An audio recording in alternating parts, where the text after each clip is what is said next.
Welcome to Haunted Reader. I'm Elizabeth, and I'll sit down and tell you what book I've been haunted by. I'll do an in-depth summary of the book and give you some of my thoughts at the end. I mostly read horror and thriller books, but occasionally we'll have some fantasy and young adult books as well. A quick podcast update. From now on, I will be uploading new episodes every other week on Thursdays, as we are now hitting the busy season for my family. With my oldest child is in sports, my youngest one is old enough to go outside and play and hike and do things with us, so we'll be doing a lot more this summer. All right, well, this week's book I'm haunted by is Stephen King's Carrie. Remember, my goal is to read as many Stephen King books as I can, so this will be the last one for right now, and we're going to get into some other books for a little while after this. Warning, this book contains violence, abuse, talk of menstruation, and religious mania. So, let's get into this book. Carrie starts in part 1, called Bloodsport. Carrie takes place in a town of Chamberlain, Maine. It begins with a newspaper article from 1966 about how Margaret White has extensive damage to her home when it rained down stones on it. Now we go to Carrie. Carrie had been bullied all her life, but no one knew that Carrie was also telekinetic. Not even Carrie. Not until the shower scene happened, anyway. She was showering with the rest of the girls after gym class. She was a chubby girl, and she had pimples all over her back and face, and colorless blonde hair. The rest of the girls were done showering and getting dressed when Mr. Starden, the gym teacher, came in and told them all to hurry up, especially Carrie. Carrie steps out of the shower, and her first period had begun. Here is a clip from a college case study about Carrie, stating telekinesis can show during times of great stress. Back in the locker room, Chris Hargensen catcalls, period. Soon, all the girls chime in. Some yelling period, while others are yelling, plug it up. Carrie was looking around confused. At 16, the other girls assumed that she knew that she had her period. Sue Snell yells, you're bleeding, and when Carrie sees that she is, she begins to scream. The girls began throwing pads and tampons at her while laughing at her. The chanting plug it up continued and got louder. Later on, after the big incident, which will be covered later on in the book, the girls involved in the shower incident would claim that they were surprised about what happened, even though they had all been bullying her nonstop her whole life. Back in the shower, Carrie backs into the corner and slumps down. Sue realizes, just as the gym teacher comes in, that this must be Carrie's first period. An excerpt from the case study states that Carrie's late period and the traumatic shower event triggered Carrie's powers. Back in the locker room, the other girls went to their next class. Mr. Starden slaps Carrie to try and get her to calm down. She tells Carrie to clean herself up, and Carrie tells her she is bleeding to death, and leaves a bloody handprint as she reaches out for Mr. Starden on her white shorts. Mr. Starden tells Carrie to grab a pad and asks her why she is acting like this, and asks if she's just acting like it's her first period. Carrie asks, period? And the teacher realizes it really is her first. Carrie steps closer to the teacher, and a rack of bats fall over in the corner. The teacher is trying to explain how to use the pad, and the overhead light explodes. Here we have an excerpt from the case study about Carrie. Carrie was born September 21st in 1963. Her mother gave birth alone in her home since Carrie's father passed months earlier. Neighbors heard her screaming and eventually called the cops. When the cops arrived, they saw that Mrs. White had gave birth by herself in her room and cut the cord with a kitchen knife. No one was sure if Margaret knew she was pregnant because she kept saying she thought she had a womanly cancer and that even though she was married, sex was still a sin. Back at the school, Carrie's teacher takes her to the principal's office to ask if Carrie could be allowed to go home early. The principal is talking and keeps getting Carrie's name wrong, when she finally snaps and yells at him that is not her name, and an ashtray flies off his desk. As she gets up to leave, Carrie tells him how they all threw things at her and laughed at her. After she leaves, the principal asks what happened, and the teacher explains that Carrie had got her first period today in front of everyone. They both agree she's a little older than normal for her first period, and Mr. Starden explains Carrie didn't even know what a period was, and that's when the principal tells her about how religious Carrie's mother is. Mr. Starden tells the principal that it was Chris and her usual gang of girls, and he tells her to talk to them tomorrow and make sure the punishment is fitting. Carrie was walking home thinking of revenge against those who bullied her and thinking of the Bible quotes her mother would tell her if she could overhear her thoughts. She thinks about how the bullying started when she was young and her mother would make her take a Bible to school and told her to get down on her knees and pray before lunch. So Carrie did so, and when she did, everyone started to laugh at her, and she never prayed at school again. But she never told her mom that. Carrie and her mom fought about her going to youth camp, but Carrie saved up her money and paid for herself to go. And she was bullied relentlessly until she had to call her mom to come get her. Her mom held it over her and made her go into the closet that her mom made for her for punishment for sinning. A 5-year-old boy came up on his bike to Carrie and was making fun of her. She stares at him, and as she does so, him and his bike fall over. She was happy when she started to hear him scream. Carrie realizes she made him fall over with her thoughts. She felt as if her brain had flexed when it happened. She tried to make a window shatter, but it just rattles a little bit in the window pane. She walks up to her house feeling love, hate, and dread. Suddenly, she remembers the stones and things flying around her house when she was younger. Here we have an excerpt from a magazine interviewing Estelle Horn, who lived next door to Carrie when the stones rained down. She talks about how the whole family was strange. On the day of the stones, Estelle was laying out tanning in a white bikini. After arguments between Mrs. White and Estelle's mom about how Estelle sunbathing had become scandalous and bad for Carrie, Estelle's mom pushed her that day to wear the bikini. Her mom was even encouraging her to blast her top 40 music. Estelle had fallen asleep, and when she woke up, Carrie was standing over her. Estelle makes a comment about how at that age Carrie was really pretty, and she was also very curious. She pointed to Estelle's chest and asked what those were. Estelle answered that they were breasts. Carrie said she wished she had some, and when Estelle tries to explain to her that eventually she will, Carrie tells her that she won't because good girls don't get breasts. And Estelle says, "But I'm a good girl and I have breasts, and so does your mom." And Carrie tells her that her mom isn't a good girl because she made Carrie. And that how her mom calls breasts dirty pillows. Mrs. White comes out screaming and at Carrie, and Estelle begins to yell back. Finally, Mrs. White begins hurting herself, and she picks up Carrie and takes her inside.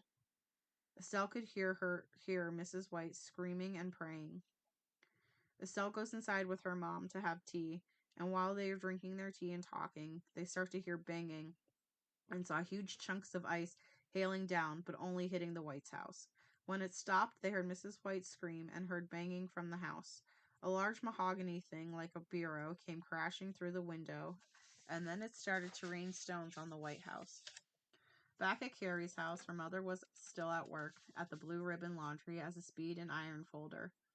The home was decorated with religious items and a Black Forest cuckoo clock. Carrie found the religious photos scary as they showed sinners being punished. Even the 4-foot crucifix scared her. She went upstairs into the bathroom and found a tampon, and remembered how the girls at school had told her they were for blotting lipstick. She went into her room, which was also covered with more religious items.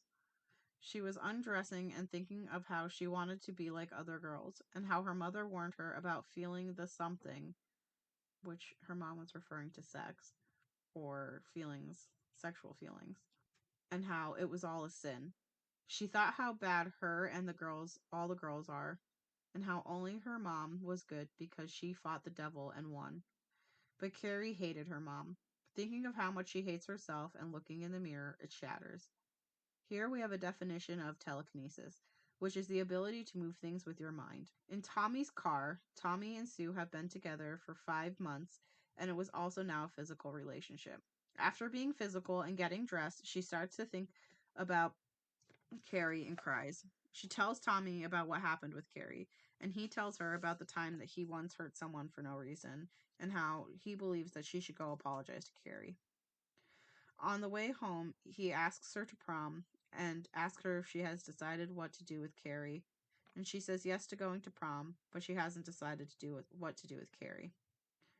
Here we have an excerpt from the book of Telekinesis, Analysis, and Aftermath. It states how many people did not want to believe in Carrie's power after the big incident, and how people were angry that it was being talked about at all. That night, Carrie and her mom were home, and Carrie was sewing a dark wine dress since her mother wouldn't let her wear the color red because it was evil or sinful. Her mom was embroidering doilies with religious items and sayings on them. The school called her mom earlier that day to tell her what had happened. When she came home from work, she told Carrie she's a woman now, and when Carrie asked why her mom didn't tell her about periods, her mom smacked her and began yelling Bible verses at her. Carrie was crying and asking for help, but her mom kept going and started to kick her. She dragged Carrie to the chapel and made her pray at the altar. Her mom told her to get in the closet, and Carrie had told her no. Her mom tried again, and Carrie said she'd make the stones come down again. This made her mom freeze, and then call her the devil.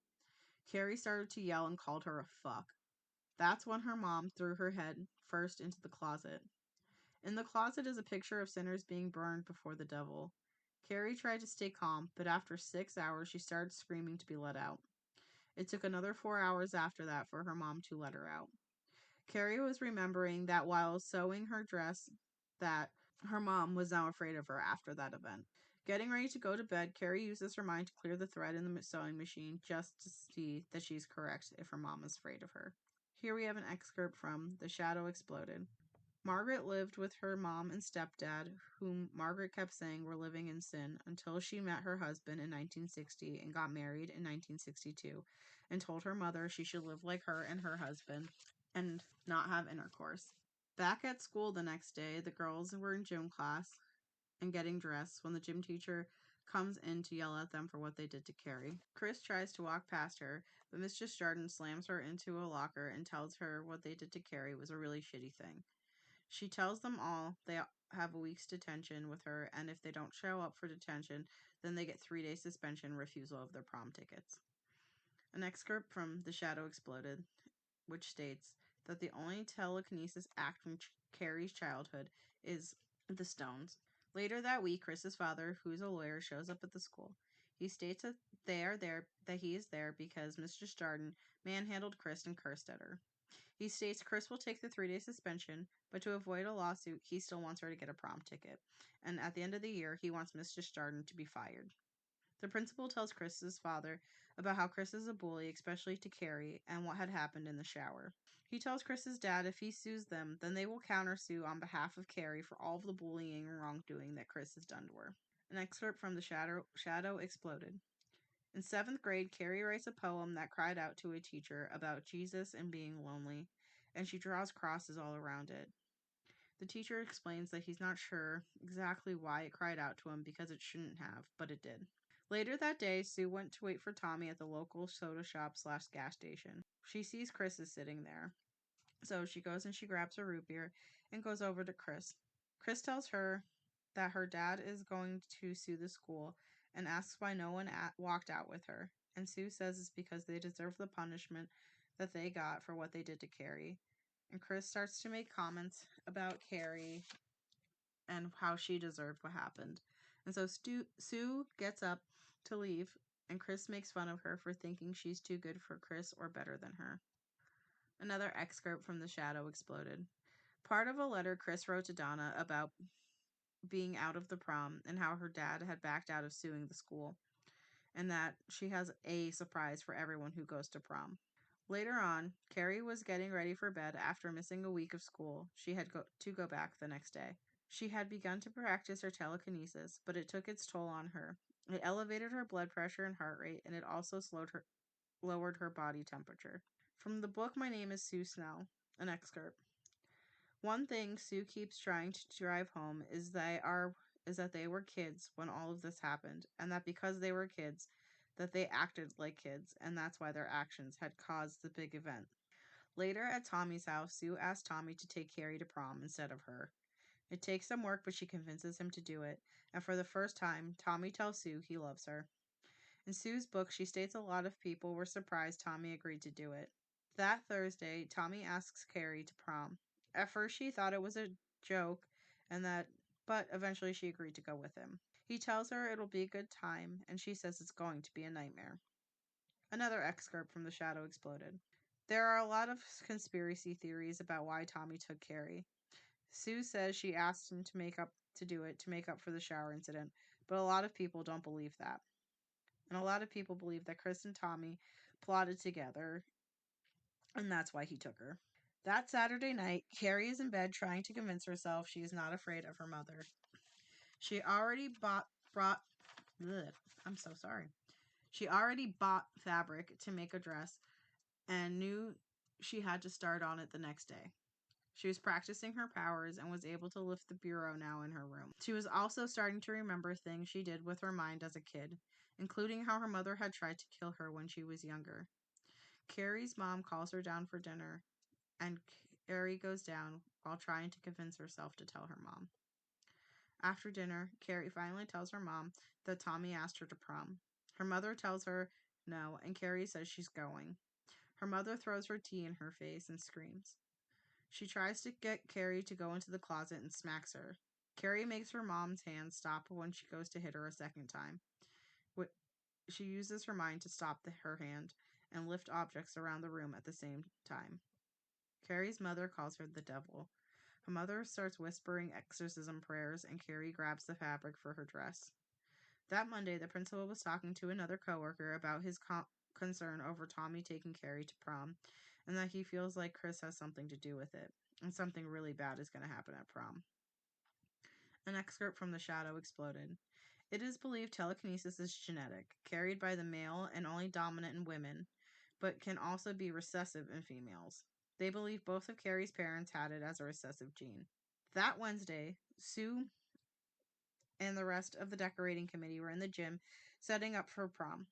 Sue was talking to a girl named Helen about her decision to have Tommy take Carrie to prom instead of her, and Helen tells her Chris hates her because of it. Suddenly, they notice Chris is in the gym. Chris was talking to a girl named Tina, and Sue asked Helen if Chris was going to do something at the prom, but Helen said she didn't know. In Sue's book, she says Chris led her boyfriend Billy by the nose, and what he did with his friends and Chris was fixed on he did for Chris, and Chris was fixed on destroying Carrie. Back in the gym, Chris convinced Tina to show her the floor plans and seating charts, and she was studying it. Then, curious, she looked at the king and queen ballots and saw Tommy and Carrie were on it. She began to develop a plan and left to call Billy. An excerpt from Shadow Exploded.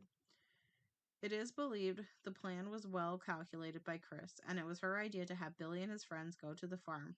That night, Billy and his friends went to Henry's farm once they knew the farmer was gone, because he was known to shoot trespassers.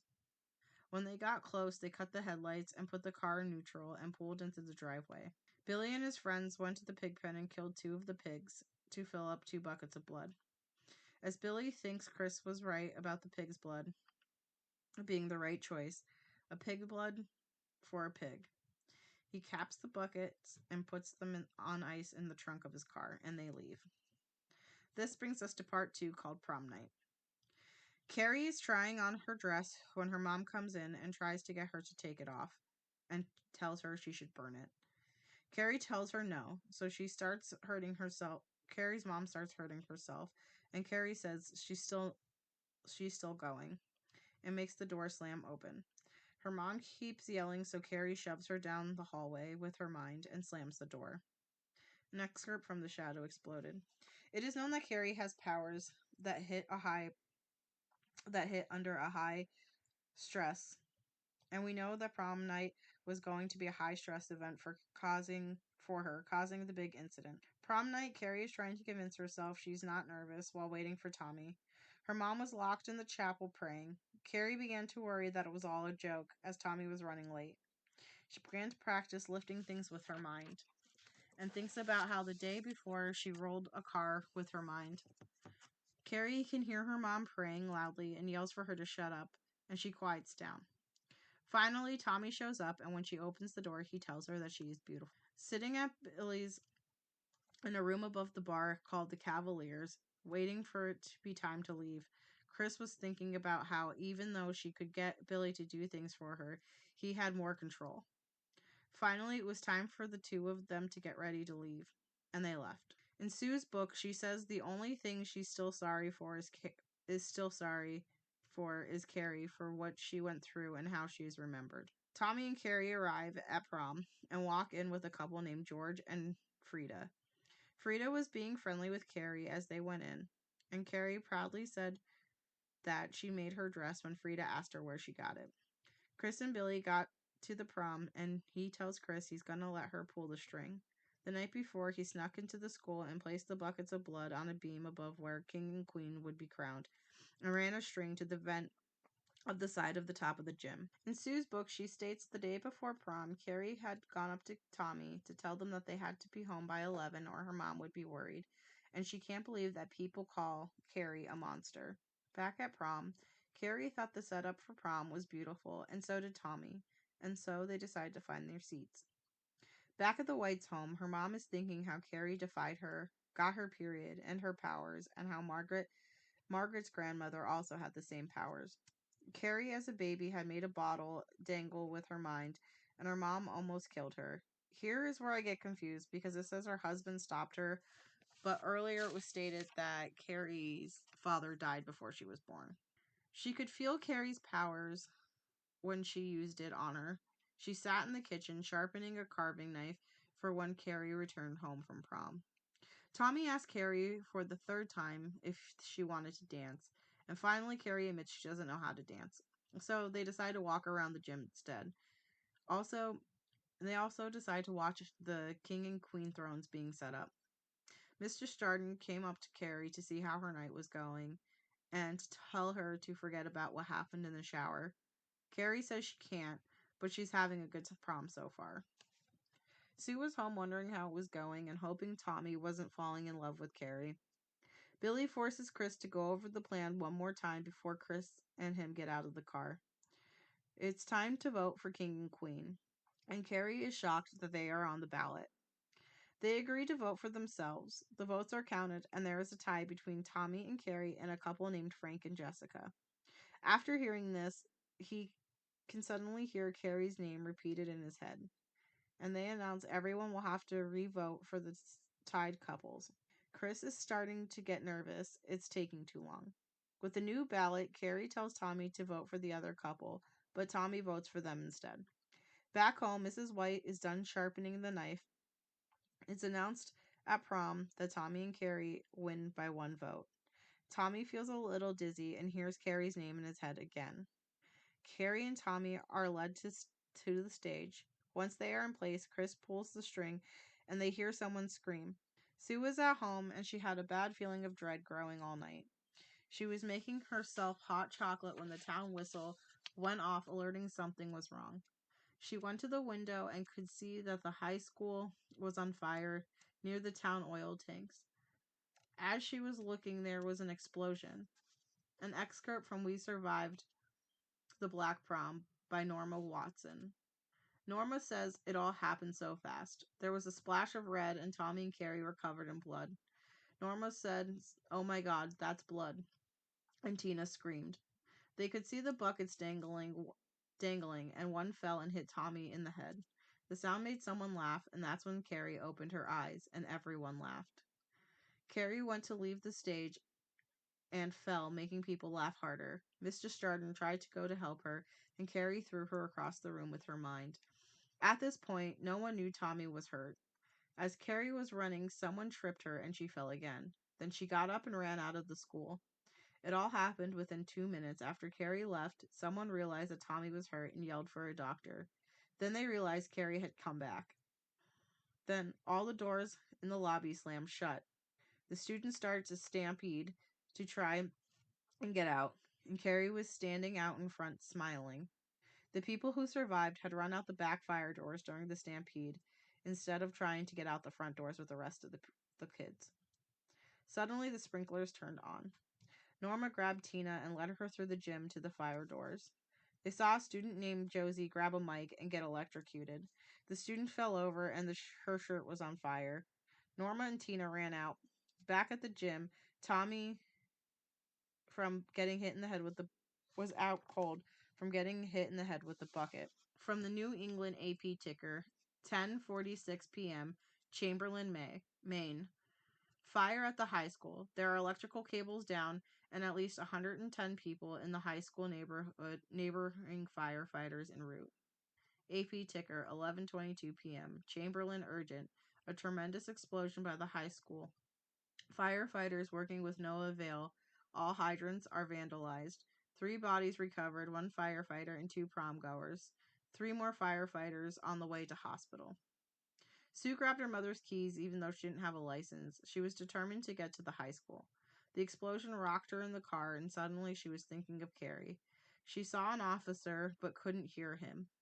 An excerpt from the Investigation Board of Maine on Carrie White case with Mr. Quaylen. At the time, Mr. Quaylen was in a detention center because he had been drinking and almost got into a fight at the Cavalier.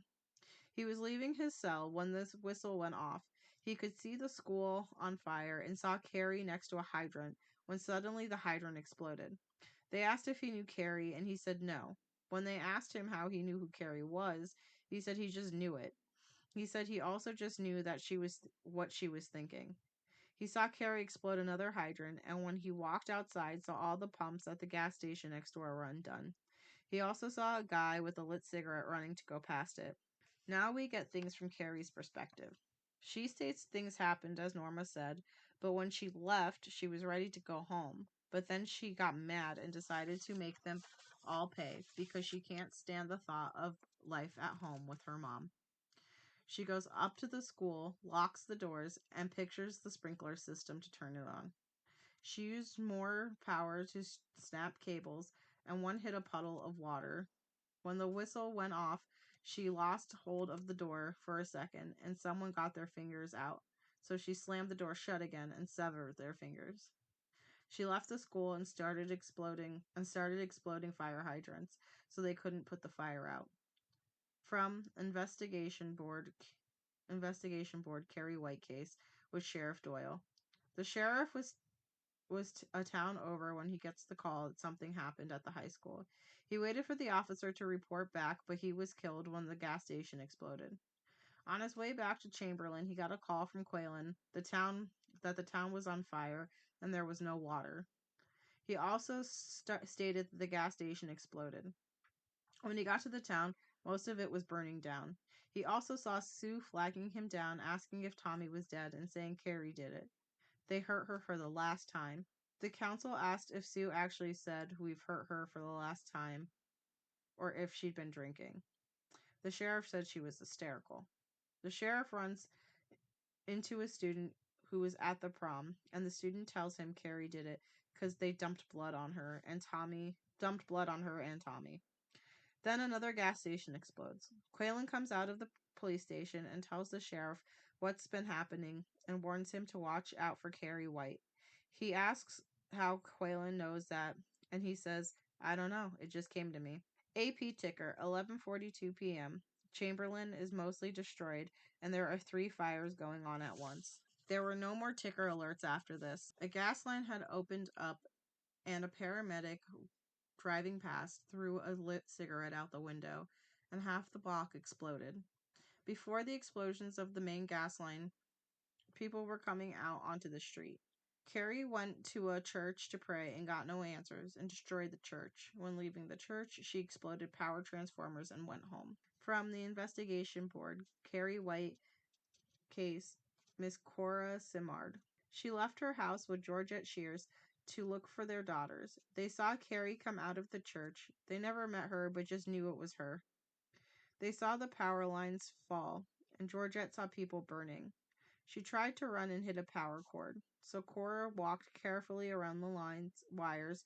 Once clear, she started to run, and the next thing she knew, she was in the police station the next morning. Carrie walked into her home, waking Margaret. She exploded the windows and slammed the kitchen door open, looking for her mom. Carrie's mom tells her the story of how Carrie's father took her by force, leaving her pregnant with Carrie. She tried to kill her twice in her life and held the knife up when Carrie tells her she's come home to kill her. She convinces Carrie to get down and pray. and tries to stab her in the back, but Carrie moves and the shoulder goes up to the hilt into her shoulder. Carrie uses her mind to slow her mom's heart until it stops. Carrie feels weak and dizzy and could taste blood. She crawls to her backyard, then realizes she has one more thing she needs to do, and crawls down Willow Street and to the embankment on Route 6.